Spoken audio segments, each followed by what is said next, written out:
Morning बच्चों। तो पुनः हम लोग अपना संकल्प के चैनल पर सारणिक डिटरमिनेंट को चैप्टर को कुछ बचे हुए सवालों को आज देखेंगे। हम लोग क्लास 12th के मैथ के 2-3 चैप्टर को पढ़ चुके हैं और यह सारणिक का अंतिम क्लास है। यह कॉन्सेप्ट क्लास है जिसमें हम लोग जो इसके प्रमुख पॉइंट्स हैं उसको क्लियर करते हैं और उसको समझने के लिए कुछ महत्वपूर्ण प्रश्नों को देखते हैं। तो आज हम लोग इसमें से जो प्रश्न लिए हैं वह प्रश्न है कि समीकरण निकाय को आव्यूह विधि से हल कीजिए और इसमें समीकरण निकाय जो है आपको दिया गया है। तो आव्यूह विधि से हल करने के लिए आप सबसे पहले जो आपको समीकरण निकाय दिया गया है उसको लिखेंगे कि दिया गया समीकरण निकाय 2x - y = -2 और 3x + 4y = 3। इसमें हम लोग जो पढ़ चुके हैं उस हिसाब से समीकरण निकाय से आपको a, x और b जो 3 आव्यूह बनाना है उसको आप लोग चयन करेंगे, उसको हम लोग निकालेंगे। तो यहां हम लोग लिख रहे हैं कि माना कि a बराबर और इसमें x और y का जो गुणांक है वो गुणांक यहां पर आव्यूह a के रूप में लिखना। तो यहां पर हम देखते हैं x का गुणांक 2, यहां पर -1, यहां 3 और 4। इससे जो आव्यूह बनता है वो आपका आव्यूह a के रूप में हम लोग लिखते हैं। फिर x जो आव्यूह है वह चर राशि को डिनोट करता है। तो इस समीकरण निकाय में दो चर राशियां हैं x और y, उसको हम x आव्यूह में लिखते हैं। उसके बाद जो b आपका आव्यूह है उसमें जो अचर पद है, जो यहां पर अचर पद है RHS में -2 और 3, इसको हम आव्यूह b के रूप में मानते हैं। जब यह तीनों हम लोग मान लेंगे तब हम सबसे पहले मॉड a यानी a का सारणिक निकालेंगे और देखेंगे कि यह नॉन जीरो है या नहीं। तो a का सारणिक यानी 2 - 1 3 4 का सारणिक निकालते हैं और जैसा हम लोग जानते हैं कि यहां इससे इसको मल्टीप्लाई करेंगे यानी 8 होगा और फिर माइनस का साइन देके फिर इसको मल्टीप्लाई करेंगे यानी -3 होगा। तो ये माइनस माइनस प्लस यानी 8 + 3 = 11 आता है, जो हम देखते हैं कि नॉन जीरो है। तो जब मॉड a बराबर नॉन जीरो संख्या आएगी तो हमको एडजॉइंट a निकालना है और फिर a इनवर्स निकालना है, क्योंकि हम जानते हैं कि a इनवर्स का अस्तित्व तभी होगा जब मॉड a नॉन जीरो आए। तो अब हम एडजॉइंट a निकालने के लिए यह जो आपका a11 a12 ये सब जो है आपको निकालना है। तो a11 निकालने की प्रक्रिया आपको पता है, इसमें पहली पंक्ति और पहला स्तंभ को छोड़ के जो आपको अवयव बचा 4 वह a11 है। उसी प्रकार a12 पहली पंक्ति और दूसरा स्तंभ छोड़ने से 3 बचता है और साथ में यहाँ 1 और 2 मिलके यहाँ विषम संख्या आता है, इसलिए इसके आगे माइनस भी लगेगा। उसी प्रकार a21 आप निकालते हैं तो वह 1 आता है, जो आपको दूसरी पंक्ति और पहले स्तंभ को छोड़ने से प्राप्त होता है -1 और फिर यह 2 + 1 3 आता है विषम संख्या, इसलिए आगे फिर माइनस यानी यह +1 हो जाएगा। उसी तरह a22 दूसरी पंक्ति और दूसरे स्तंभ को छोड़ने से 2 प्राप्त होता है। तो जब यह आपको ये सब चीजें निकाल लेंगे तब आप एडजॉइंट a निकालेंगे, जो आपको कैसे प्राप्त होता है ये आपका a11 का मान यहाँ a12 a21 और a22 का मान रखेंगे और फिर डैश यानी इसका परिवर्त निकालेंगे और यह परिवर्त आपको पहला जो आपका पंक्ति है उसको स्तंभ में और दूसरी पंक्ति को दूसरे स्तंभ के रूप में परिवर्तित करने से प्राप्त होता है। तो इस प्रकार जब एडजॉइंट a आपको प्राप्त हो जाएगा तो आपको सारी स्थितियां, सारी चीजें जो है आपको इनवर्स के निकालने के लिए आपको पता है, आपको प्राप्त हो चुका है। तो आपका a इनवर्स क्या होता है? a इनवर्स का फॉर्मूला है 1/mod a into adjoint a। इसमें मॉड a का जो वैल्यू है यहां पर 11, इस 11 को रखा गया है और एडजॉइंट a का जो वैल्यू हम लोगों ने निकाला है वो यहां पर रखा है। तो आपका a इनवर्स भी निकल गया। अब ऐसा कई सवाल हम लोग पीछे भी पढ़ चुके हैं a इनवर्स निकालना, लेकिन यहां जब आव्यूह विधि से हल करना होगा तो हम इस सूत्र का प्रयोग करेंगे कि x बराबर a इनवर्स b, यानी आपका जो a इनवर्स का मान आया है उसको लिखेंगे और b जो आपका -2 3 था उसको लिखेंगे और फिर इन दोनों को गुना करना है।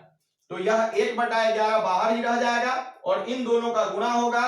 तो पहली पंक्ति का जब इस स्तंभ से गुणा होगा तो 4 × -2 -8 और +3 यहां पर होगा, फिर दूसरी पंक्ति से इसका गुणा होने पर 6 और +6, तो इस प्रकार आपको 1/11 यहां पर -5 और यहां 12 प्राप्त होता है। जो अंदर में मल्टीप्लाई होगा तो -5/11 यहां पर आपका -5/11 बटा 12/11 इस प्रकार आपको प्राप्त होता है x का वैल्यू।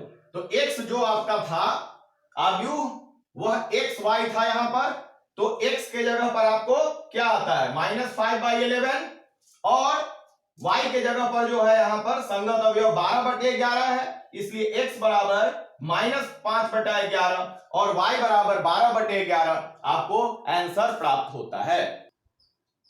अब जो है इसमें हम लोग दूसरा प्रश्न देखते हैं। यह है 4 किलो प्याज, 3 केजी गेहूं और 2 केजी चावल का मूल्य 60 रुपया है। 2 केजी प्याज, 4 केजी गेहूं, 6 केजी चावल का मूल्य 90 रुपया है। 6 केजी प्याज, 2 केजी गेहूं और 3 केजी चावल का मूल्य 70 रुपया है। तो आव्यूह विधि द्वारा प्रत्येक का मूल्य प्रति किलोग्राम ज्ञात कीजिए। तो इस तरह का सवाल जब दिया रहेगा तो उसको भी आप आव्यूह विधि और समीकरण निकाय के रूप में व्यक्त करके आप उसका मूल्य ज्ञात कर सकते हैं।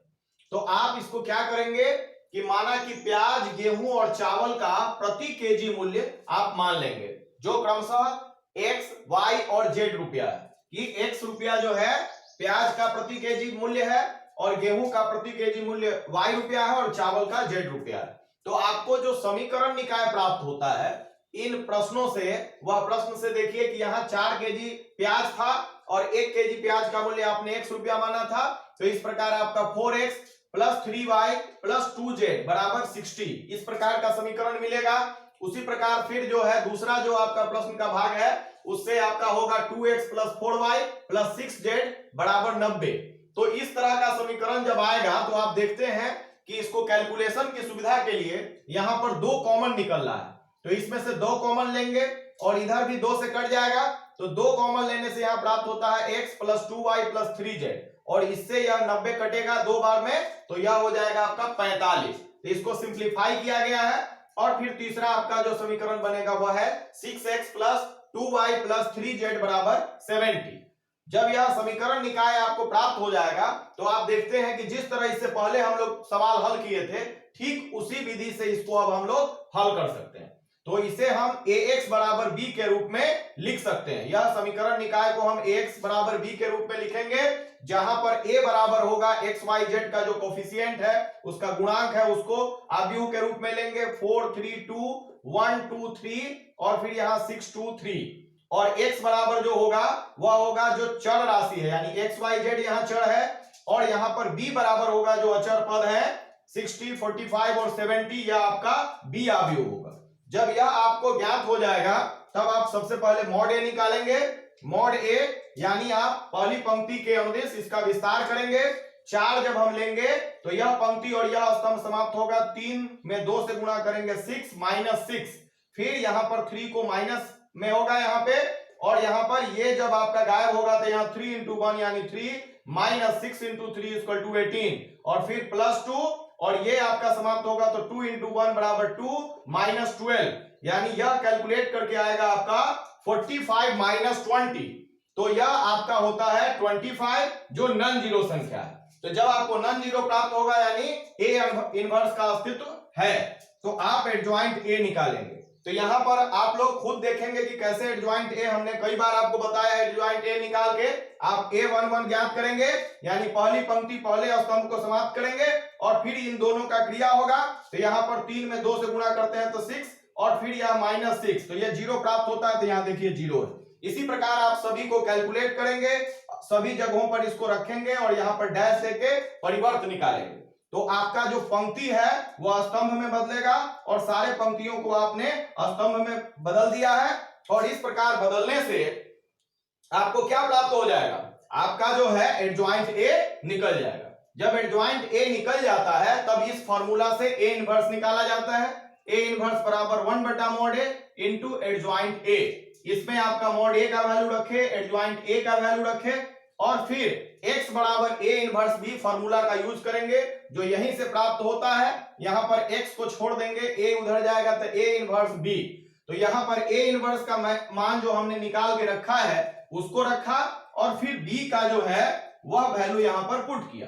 अब आप क्या करेंगे इसको सॉल्व करने के लिए और आसानी के लिए कि यहां पर इस आव्यूह में आप देखते हैं कि 5 कॉमन निकल रहा है और फिर इसमें से भी आपका 5 कॉमन निकल रहा है। तो जब इसमें का 5 कॉमन निकलेगा तो 5 और इसमें का 5 कॉमन निकलेगा तो 5। तो 5 इंटू 5 इक्वल टू 25 और नीचे में भी 25 है, यानी यह एक दूसरे से कैंसिल हो जाएगा और आपको क्या प्राप्त होगा, जो 5 निकालने से 0 -1 1, यहां पर 3 0 -2, यहां पर -2 2 1। उसी प्रकार यहां पर 5 जब कॉमन निकलेगा तो 12 9 एंड 14 यहां पर प्राप्त होगा।